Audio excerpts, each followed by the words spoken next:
Ashley Martinez was refilling coffee for the elderly biker in booth 7 when the group of college football players decided to turn their Saturday afternoon at Murphy's Diner into the worst decision of their privileged lives. The 24-year-old waitress had been working the lunch shift for 2 years, putting herself through nursing school one tip at a time, when she noticed the way the 6 young men at table 12 were pointing and laughing at Walter Gramps Thompson, a 73-year-old Vietnam veteran who rode a 1970 Harley-Davidson and came in every Saturday for coffee and pie after visiting his wife's grave at the National Cemetery.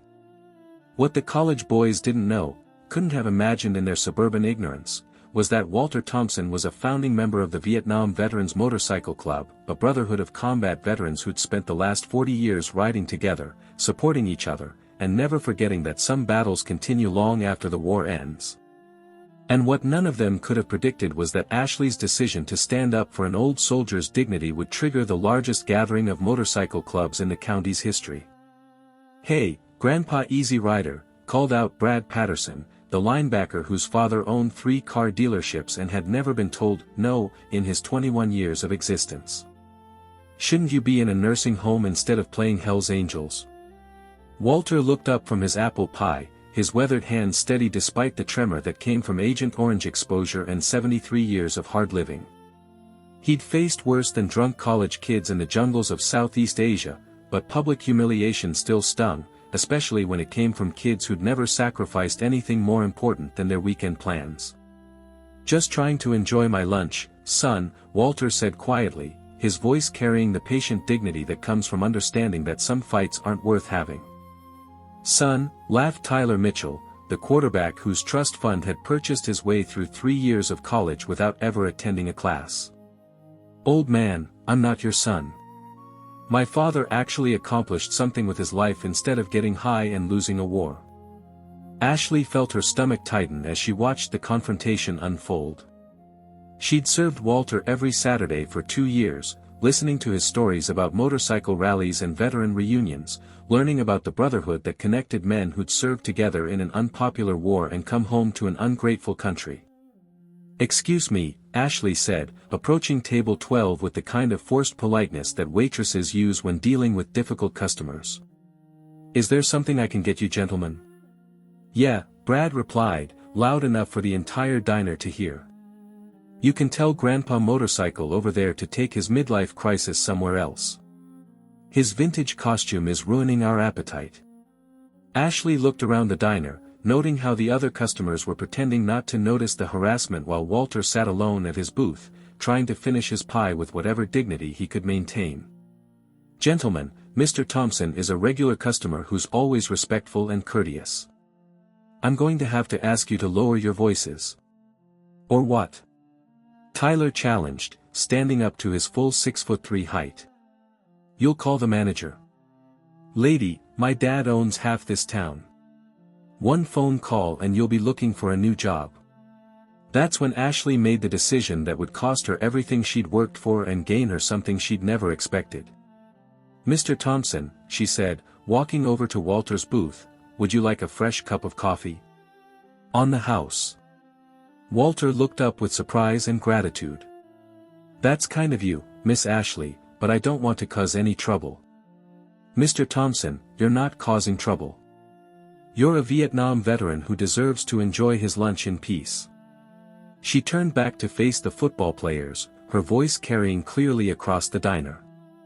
"And if these boys have a problem with that, they can take their business somewhere else." The first twist came when restaurant owner Jerry Murphy emerged from his office, having been summoned by Tyler Mitchell's phone call to his father, who happened to be one of Murphy's largest investors. "Ashley, what's going on out here?" "Mr. Murphy, I was handling a customer service issue with some disruptive patrons." "Ashley, Mr. Mitchell's father just called me. He says you're harassing his son and his friends." Ashley felt her heart sink as she realized that Tyler's threat hadn't been empty. In a small town where money talked louder than justice, standing up for an elderly veteran was apparently a firing offense. "Mr. Murphy, those young men were harassing Mr. Thompson, calling him names and making fun of his military service. I simply asked them to be respectful." Murphy looked around the diner, noting the way other customers were watching the confrontation with obvious interest. Ashley, Mr. Mitchell's family has been good to this business.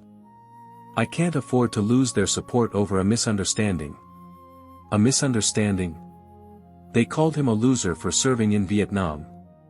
Ashley, you're out of line. Clean out your station and go home. Walter Thompson stood up slowly, his joints protesting after 2 hours of sitting in the vinyl booth. Mr. Murphy, this young lady was defending me from harassment. If anyone should leave, it's the boys who think military service is something to mock. Mr. Thompson, I appreciate your situation, but I can't have my staff creating problems with good customers. Tyler Mitchell was grinning with the satisfaction that comes from watching working-class people learn their place in the social hierarchy. Old man, maybe next time you'll think twice before playing dress-up soldier in public.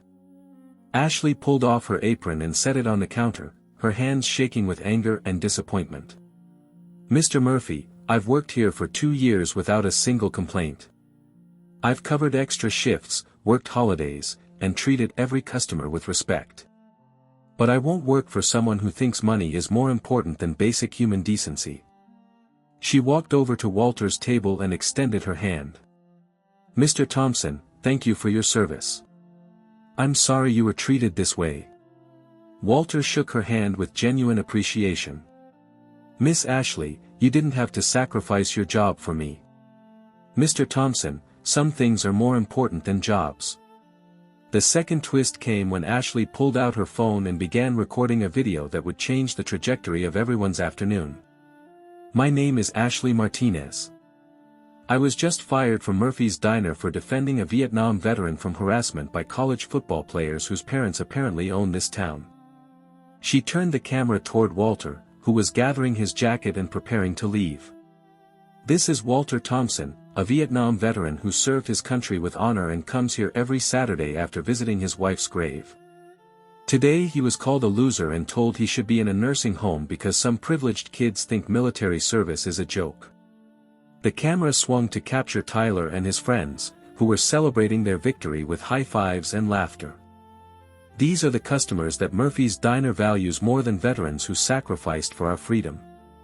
Ashley's video was being live-streamed to her social media accounts, where her nursing school classmates, local community members, and motorcycle enthusiasts were watching a young woman take a public stand for military values and elderly dignity. The third twist came 30 minutes later when Ashley was sitting in her car in the diner parking lot, trying to figure out how she was going to pay next month's tuition without her waitressing income, and her phone started buzzing with incoming calls from numbers she didn't recognize. The first call was from Maria Santos, president of the local chapter of Women Veterans of America. Ashley, I just saw your video. What you did took guts, and I want you to know the veteran community appreciates your sacrifice. The second call was from Captain Patricia Williams, a retired Marine officer who ran a veteran support group. Ms. Martinez, defending elderly veterans from harassment is exactly the kind of civilian support that means everything to our community. The third call changed everything. Ashley, this is Road Captain Jimmy Rodriguez from the Vietnam Veterans Motorcycle Club. Walter Thompson is one of our founding members. We'd like to meet with you. Ashley felt her heart racing. She'd heard Walter mention his motorcycle club, but she'd never imagined that her defense of an elderly veteran would attract attention from organized biker groups. Mr. Rodriguez, I just did what I thought was right. Ashley, what you did was defend the honor of a brother who's been carrying the weight of an unpopular war for 50 years. That means something to us. Are you still at the diner? Yes, sir, I'm in the parking lot. Stay there. We're coming to you. 20 minutes later, Ashley heard the distant rumble of motorcycle engines approaching from multiple directions. The sound grew louder and more intense until it became a thunderous roar that seemed to shake the ground beneath the diner. The fourth twist came when Walter Thompson led a convoy of 40 motorcycles into the Murphy's Diner parking lot, followed by another group from the east, then another from the south, until the entire parking lot was filled with bikers ranging in age from their 50s to their 80s. These weren't the stereotypical outlaw bikers that movies portrayed. These were Vietnam veterans, Iraq veterans, Afghanistan veterans, and their civilian supporters, men and women who'd served their country with honor and now rode together to support each other through the challenges of post-military life. Rode Captain Rodriguez, a 68-year-old former Special Forces soldier with gray hair and kind eyes, approached Ashley's car window. "Ashley, I'm Jimmy Rodriguez. This is our way of saying thank you for standing up for Walter." Behind him, bikers were dismounting and organizing themselves with the kind of disciplined coordination that comes from military training. "Mr. Rodriguez, this is incredible. How did you organize so many people so quickly?" "Ashley, when word went out that someone had defended one of our brothers, clubs from 3 counties dropped everything to come here. Walter Thompson carried wounded soldiers to safety in Vietnam. Today you carried his dignity to safety in a diner. That makes you family." Murphy emerged from the diner, looking nervous about the growing crowd of motorcycles and the attention they were attracting from passing motorists who were stopping to see what was happening. "Excuse me, but this is private property. You can't all park here." Rodriguez turned toward Murphy with the patient expression that veterans reserve for civilians who don't understand military culture. "Mr. Murphy, we're here to discuss your treatment of our brother Walter and the young lady who defended him. Look, this is a business matter. I can't have employees creating problems with my customers." "Sir, your customers were harassing a 73-year-old combat veteran. That's not a business matter, that's a character matter." The fifth and final twist came when news vans from 3 local television stations arrived to cover what had become the largest motorcycle gathering in the county's history, followed by police units who were trying to manage traffic as more bikers continued arriving. Sheriff Patricia Chen, a 20-year law enforcement veteran whose father had served in Vietnam, approached Rodriguez with professional courtesy. "Captain Rodriguez, we've got reports of a large gathering. Everything peaceful here?" "Sheriff, we're just supporting a veteran who was mistreated and a civilian who stood up for him. Completely peaceful." Sheriff Chen looked around at the hundreds of bikers who were standing quietly in disciplined formation, many wearing military patches and service medals. "I see a lot of veterans here.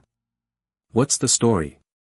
Rodriguez explained the situation while Sheriff Chen took notes, her expression growing more sympathetic as she understood what had triggered such a massive response. "Sheriff, we're not here to cause trouble. We're here to show support for someone who sacrificed her job to defend a veteran's dignity." By now, Murphy's diner was surrounded by over 300 motorcycles, with more arriving every few minutes as word spread through biker networks across the region.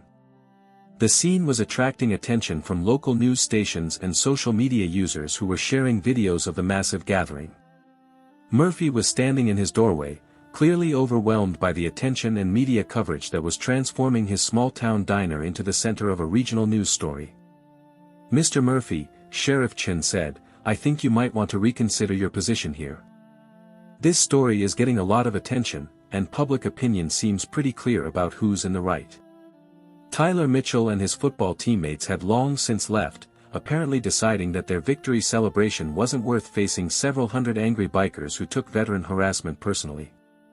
The media coverage that evening focused on a young waitress who'd lost her job defending an elderly veteran and found herself adopted by the largest biker brotherhood in 3 counties.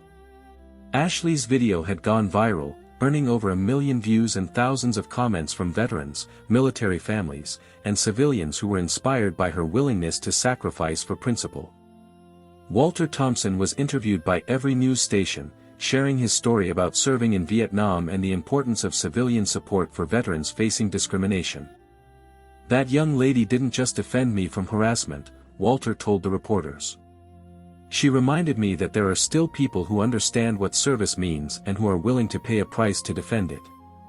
Murphy found himself facing a public relations crisis that threatened his business's reputation and relationships with the veteran community that made up a significant portion of his customer base. 3 days later, Murphy called Ashley to offer her job back with a raise and a public apology, but she politely declined. The Vietnam Veterans Motorcycle Club had offered her a position as civilian liaison for their veteran support programs, coordinating with local businesses to improve services for military families and elderly veterans. The job paid better than waitressing and allowed her to continue her nursing education while working with the veteran community that had adopted her as family. 6 months later, Ashley organized the first annual Veteran Appreciation Ride, bringing together motorcycle clubs from across the state to raise money for veteran support services and elderly veteran care. The event raised over $50,000 in its first year and became an annual tradition that connected civilian supporters with military families and veteran organizations. Walter Thompson served as honorary Grand Marshal of the ride, leading hundreds of motorcycles through the county while wearing the same leather jacket he'd been mocked for at Murphy's Diner. Ashley rode behind him on a motorcycle she'd purchased with her new salary, wearing a patch that read, "Civilian Supporter," and understanding for the first time what it meant to be part of something larger than herself. The diner incident had taught her that standing up for others doesn't cost you opportunities, it reveals the opportunities you were meant to find. Murphy's Diner eventually closed, unable to recover from the negative publicity and veteran boycotts that followed the incident. The building was purchased by the Vietnam Veterans Motorcycle Club and converted into a veteran support center that provided counseling, job training, and social services for military families. The center was named the Ashley Martinez Veteran Support Center, honoring the young woman whose moment of moral courage had created lasting change in how the community treated its military veterans. A plaque by the entrance read, "Dedicated to those who serve, those who support them, and those who understand that honor knows no age limit." Ashley's story became part of veteran advocacy training, used as an example of how civilian allies could make a difference in veterans' lives through simple acts of courage and compassion.